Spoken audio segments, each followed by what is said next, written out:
নমস্কার বন্ধুরা, সবাই কেমন আছেন? আশা করছি সবাই খুব ভালো আছেন। আমার চ্যানেলে সবাই স্বাগত।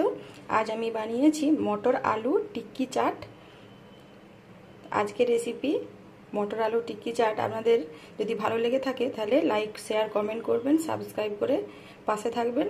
তো আজকে আমি মটর আলু টিক্কি চাট কী করে বানালাম সেই রেসিপিটি আপনাদের সাথে শেয়ার করব। আপনারা আমার সঙ্গে থাকুন, দেখতে থাকুন। এখানে মটর আলু টিক্কি চাট বানানোর জন্য আমি এক বাটি মটর নিয়েছি। মটরটাকে আমি এখন একটু ভাপিয়ে নেব। সেজন্য গ্যাসে একটা পাত্র বসিয়ে জল দিটাতে মটরগুলোকে সব দিয়ে দিলাম। মটরটাকে একটু সেদ্ধ করে নেব। আর আমি এখানে একটা বড় সাইজের আলু নিয়েছি। আলুটাকে আমি খোসা ছাড়িয়ে পরিষ্কার করে ধুয়ে নিয়েছি।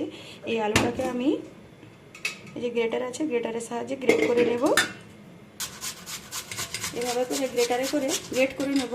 আমার এই গ্রেটারটা একটু ছোটো সাইজের, আপনারা চাইলে একটু বড় সাইজের গ্রেটার দিয়েও গ্রেট করে নিতে পারেন। সমস্ত আলুটাকে গ্রেটার দিয়ে সুন্দর করে গ্রেট করে নিয়েছি। একদম মিহি হয়ে গেছে, কত সুন্দর। একটু বড় সাইজের গ্রেটার দিয়ে গ্রেট করলে অসুবিধা নেই। আমি সঙ্গে সঙ্গে আলুটাতে জলের উপরেই একদম গ্রেট করে নিয়েছি, যাতে জলে আলুটা পড়ে, আলুটা কালো হয়ে না যায়। এটাকে আমি এখন ধুয়ে নেব দুবার তিনবার ধরে ভালো করে জল পাল্টে পাল্টে। পুরো আলুটাকে আমি জল থেকে ছেঁকে পরিষ্কার করে ধুয়ে তুলে নিয়েছি।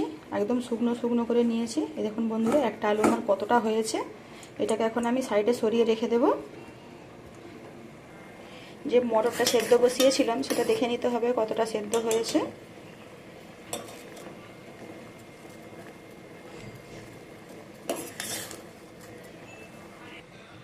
এখানে মটরটাও আমার একদম ভালো করে সেদ্ধ হয়ে গিয়েছে।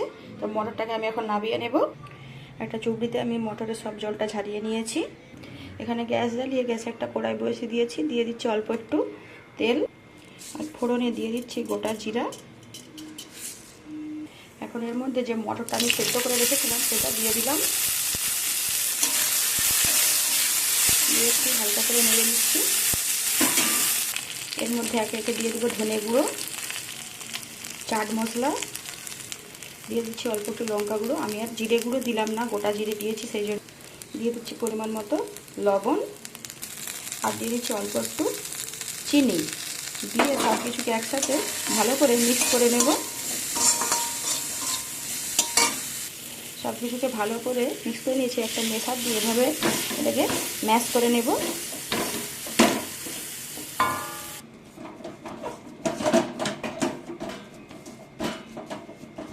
তো এখানে পুর আমার একদম রেডি হয়ে গিয়েছে। পুরটাকে আমি এখন একটা প্লেটে তুলে নেব। সব পুরটাকে আমি প্লেটে তুলে নিচ্ছি। আর এর মধ্যে দিয়ে দিলাম অল্প একটু লঙ্কা গুঁড়ো, একটু হলুদ গুঁড়ো,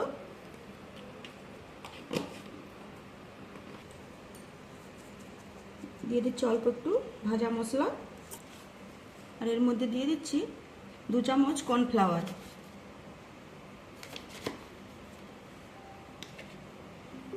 আর দিয়ে দিচ্ছি পরিমাণ মতো লবণ। দিয়ে সব কিছুকে একসাথে মিক্স করে নেব। এখানে 2 চামচ ময়দা দিয়েছিলাম, সেটা দেখানো হয়নি, সেটা অফ ক্যামেরা দিয়ে দিয়েছিলাম। এবারে একটু একটু করে নিয়ে আমি এইভাবে করে এভাবে করে নিয়ে নেব। মাঝখানটা একটু এরকম গর্ত করে দেব। আর যে পুরটা আমি বানিয়ে রেখেছিলাম সেখান থেকে অল্প একটু পুর নিয়ে এর মধ্যে দিয়ে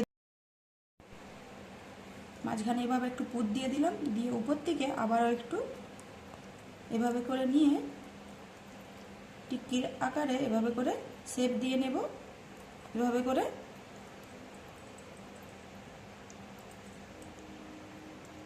এখানে আমার একটা রেডি হয়ে গেল।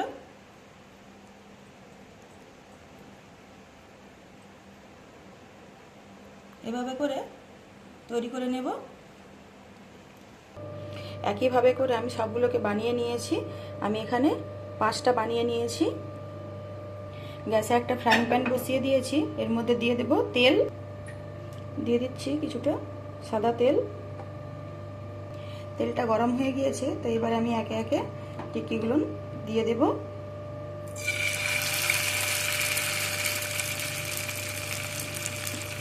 এভাবে করে একটা একটা করে আমি দিয়ে দিচ্ছি।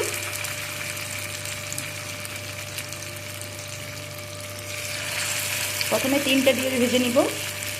এই 3টেকে আমি ভেজে নেব একদম হালকা ফ্লেমে, এগুলোকে ভেজে নিতে হবে। দেখতে পাচ্ছেন আমার এক সাইডটা হয়ে গিয়েছে, এটাকে আমি উল্টে দেব। এই দেখুন বন্ধুরা, আর এটাকে ডিপ ফ্রাই করলে চলবে না, এভাবে কম তেল দিয়ে হালকা করে ফ্রাই করতে হবে। আপনি তেলে ডিপ ফ্রাই করতে পারবেন না, কারণ ডিপ ফ্রাই করতে গেলে এটা খুলে যাবে। এক সাইডটা হয়ে গিয়েছে, এটা উল্টে দিলাম। এইভাবে করে উল্টে পাল্টে ব্রাউন কালার করে ভেজে নেব। দেখতে পাচ্ছেন বন্ধুরা কত সুন্দর হয়েছে। না ময়দা, না আটা, না সুজি, কোনো কিছুই লাগবে না এটা বানানোর জন্যে, আর খেতে হবে দুর্দান্ত। এই 3টে আমার ভাজা হয়ে গিয়েছে, এই 3টাকে আমি এখন তুলে নেব।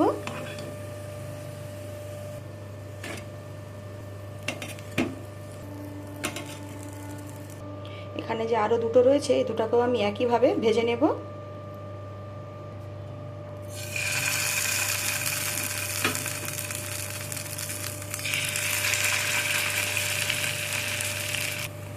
এটাকে আমি এক সাইডটা হয়ে গেছে, আর সাইডটা উল্টে দেব।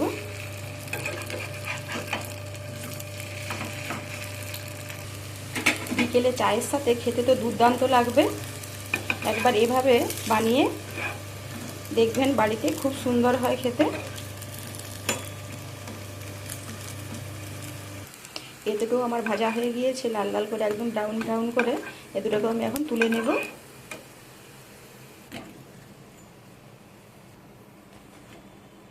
আপনারা চাইলে এভাবেও খেতে পারেন, না হলে আমি এখানে একটা প্লেটে নিয়ে নিচ্ছি কিছুটা দই।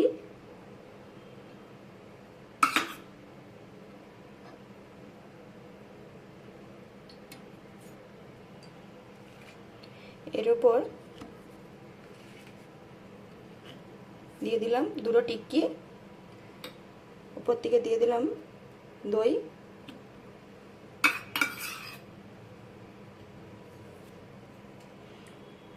দিয়ে দিলাম কেচাপ,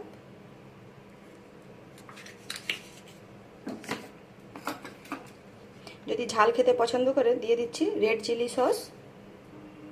আবার উপর থেকে আমি দিয়ে দিচ্ছি অল্প একটু দই।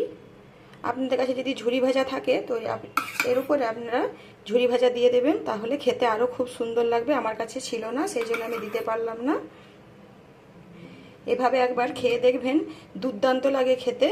তো আজকে আমার এই রেসিপি আপনাদের কেমন লাগলো অবশ্যই আপনারা কমেন্ট করে জানাবেন, আর ভালো লাগলে লাইক করবেন, কমেন্ট করবেন, সাবস্ক্রাইব করে পাশে থাকবেন। আবারও আপনাদের সাথে দেখা হবে নতুন কোনো রেসিপি নিয়ে অন্য কোনো দিন। সবাই ভালো থাকবেন, সবাই সুস্থ থাকবেন।